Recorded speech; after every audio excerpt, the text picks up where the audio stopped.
What's up, everybody? What's good? This is Knife Life 777 coming to you today with another knife. Today we have a long-awaited knife. Well, long-awaited for this channel. I have been trying to get my hands on one of these for quite some time now. Many long waited hours on eBay, many out of my wanted price range bids, and many broken hearts and losses. But this time I was victorious. Not exactly how I wanted it to go. Let's just say that I didn't mean to bid this much for it. I don't want to get into the whole story, but yeah. Anyway, this knife is a sort of a staple in the knife world. As far as kind of mid-tech collectability, as far as evolving technology, and factory feats, and overcoming challenges, I guess you could say. Not everybody likes the knife. Some people do, some people don't. Some people like a little bit of it, some people like a little bit of this, a little bit of that, But I had high hopes and high expectations for this knife. So we're going to take a look at it, and we're going to go over it, and then I'll let you know a little bit what I think about it, if anyone cares out there. Hello? No, I'm just kidding. Alright, so y'all know what it is by the title. Discontinued. What did they send it out as discontinued immediately because they knew they weren't going to make any more? I don't know. Here, I might as well show you this. I'm not going to, well, this is a Peter Rassenti design. I guess you call it a mid-tech, maybe? It's Peter Rassenti's design, and it is executed by Spyderco from the Taiwan Taichung factory. The Spyderco Nirvana.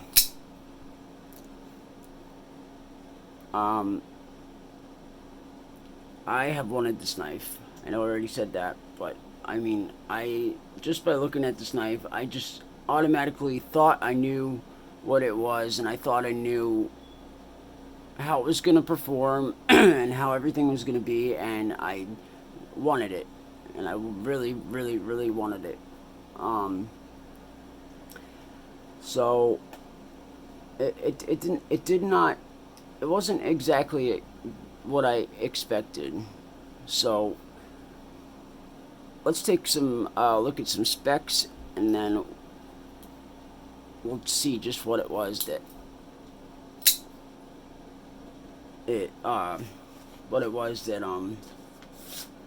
wasn't what I thought, if that makes sense. Okay, enough of me babbling. We have specs from the Spyderco website, so they better be accurate. We have an overall length of 8.72, blade length 3.76. We got a steel of CPM S90V, closed length 4.96 inches. We got a cutting edge of 3.69 inches. We have a weight of 4.8 ounces. We have a blade thickness of 1.158 or 4 millimeters. We have an integral titanium frame lock with a right hand tip up carry only.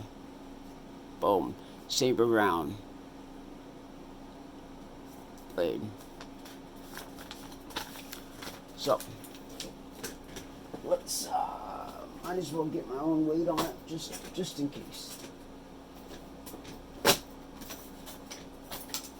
I can find my scale. There it is. So you know what? Websites haven't been that accurate. Well, at least the ones I have been using. Amazon.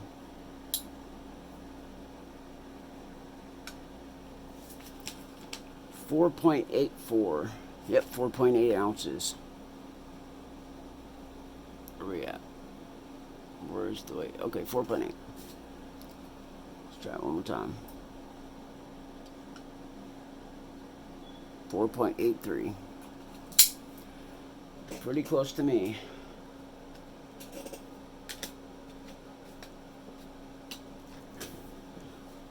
Alright, let's get some size comparisons in here. And I decided to go first with the Spydercos. This is the longest, or the second, one of the two longest Spydercos that I have. And these seem to be about spot on, tip to end. Boom. This is the Spyderco amalgam.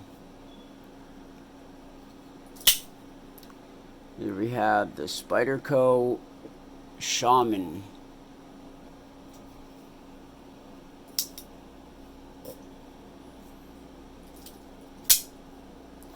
We have the Spyderco Spidey Chef.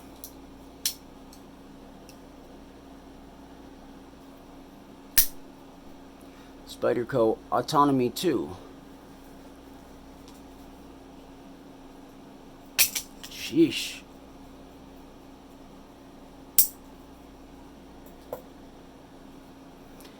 Try not to scratch it up there, buddy.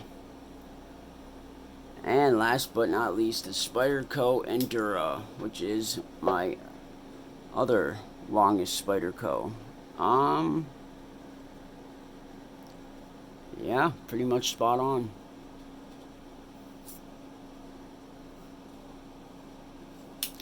We'll do a couple more.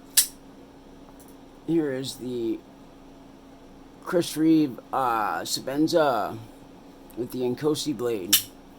Here is my favorite as of lately EDC blade, the Liang Ma Field Duty, made by Riot.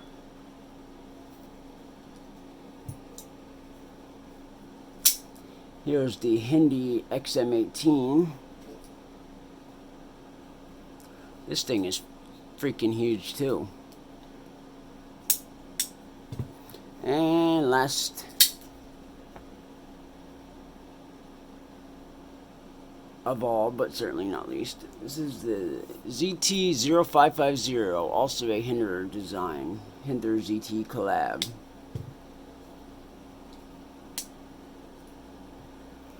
Alright, so first things first, the looks. That's what caught my eye. The looks of this knife, just something about it just caught my eye. And this is without me ever seeing it in person. I think it was a combination of the looks and just knowing what this was, and knowing that it was so rare, and knowing what it consists of, that just hook, line, and sinker for me. I had to have it. I had my eyes set on it. And when it comes to knives, I do what I can to get what I got my heart set on. I've also had the Python, which is another Peter Rassenti piece. Was not the greatest. I will say I do prefer the Nirvana over the Python. So looks. Blade shape. I love that blade shape. Not necessarily the grind, but the shape of the blade. I think it looks awesome. I mean, even at first, the grind looked pretty cool to me, you know, like with this nice swedge up here and this flats. It looks nice, but it doesn't mean that it performs that way. Of course, S90V steel, ultra premium, super steel. What's not to love? And then we have the titanium handles with this milling. This milling, I mean, I like it. I don't mind it. I know some people don't like it. I know that it set back the production of the knife due to the complexity of not only milling this out of one piece of titanium, but then also milling these superficial lines all the way around in this geometric pattern. I mean, that's a feat.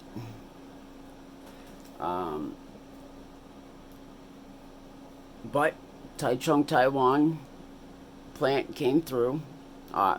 Could Golden, Colorado have done that? I don't know. I don't know. Seems to have somewhat of a stonewash, kind of a etch on it, like an acid etch almost on the blade. I don't know if it's meant to be an look like an acid etch, or it was just a stonewash, and then it just kind of got darker over time. But I mean, in the photos I've seen, it looks kind of, the blade looks kind of gray, and it matches along with the handle, which also has a stonewash. This has a little extra of a stonewash, scratch with scratches. Ergonomics. I love the ergos of this. It feels great in my hand. I love this little finger pocket here you have on both sides. Kind of just sucks my pointer finger in, and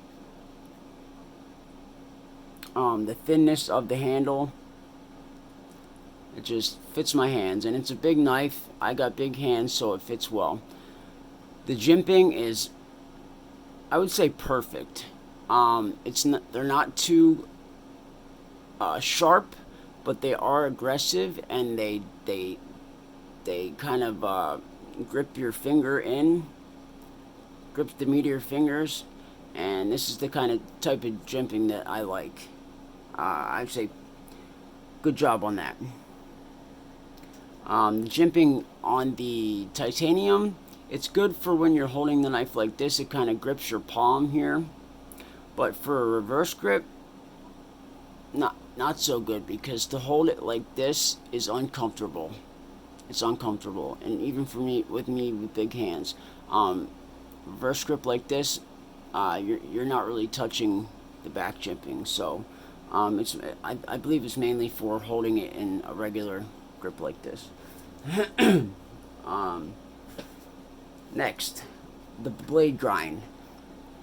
In my opinion, I think that it would have been a better choice to go with a full flat grind.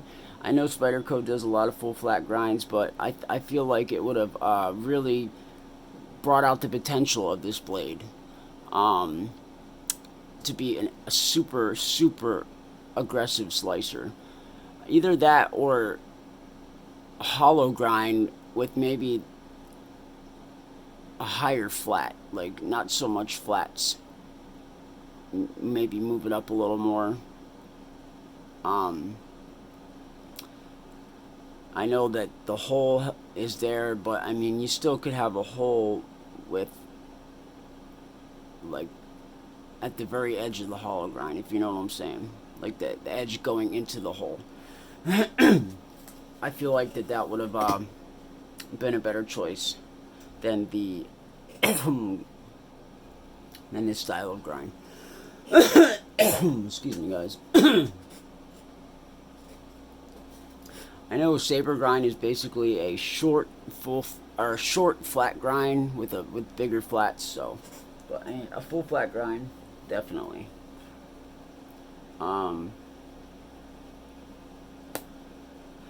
Next, with the lockup. Now with this price tag, and this much work put in this knife, I would have kind of expected a steel lock bar insert. This is going just on straight titanium here. Let's see if we can get in there.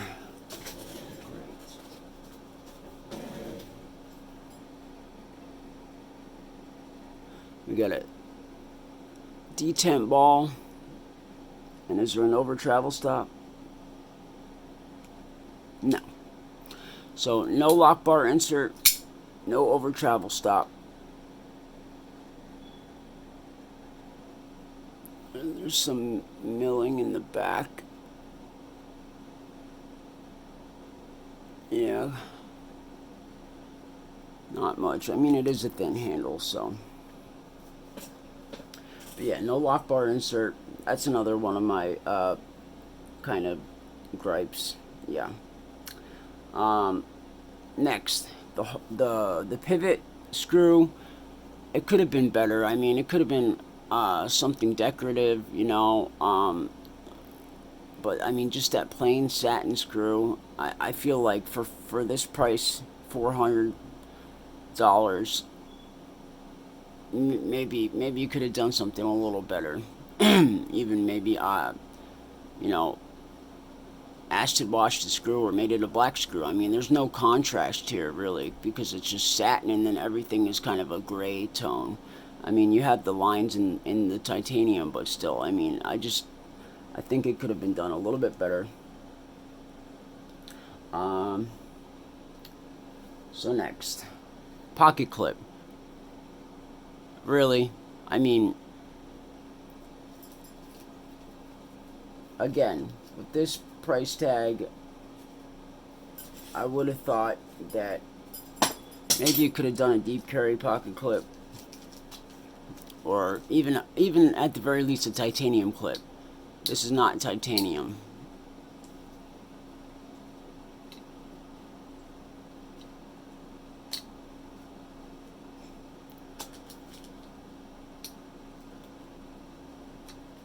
Yeah.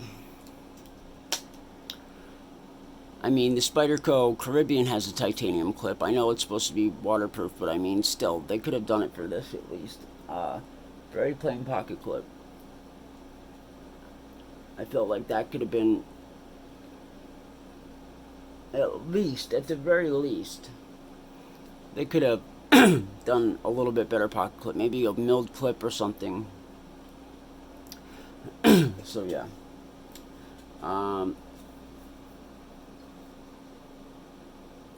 And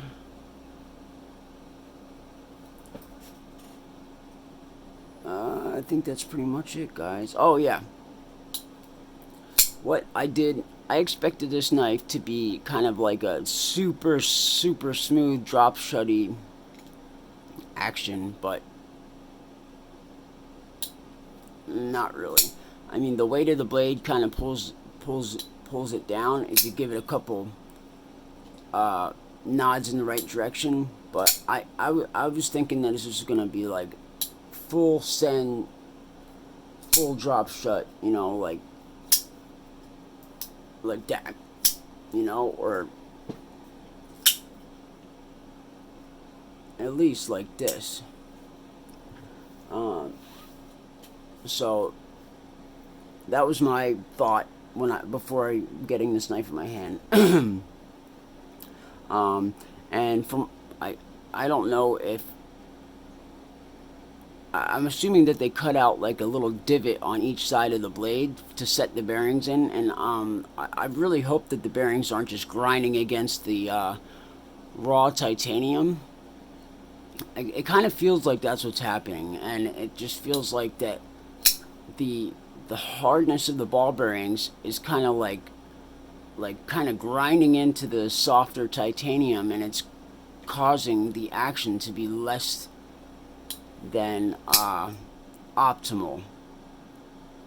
So that also could have been thought of. I know that they had some issues with this, and I think they were just trying to get it done, but all this stuff could have been planned out ahead of time.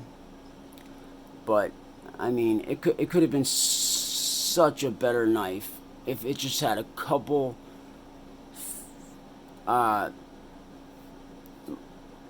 areas where they focus more attention to detail, if that makes sense. So, great knife. I like it. If I didn't spend so much money on it, I would keep it. I would carry it. If they still made these, I would gladly buy a couple, one or two, and I would definitely carry one. And I wouldn't mind about, getting it dirty or scratching it up or whatever. But it is what it is. Trial and error.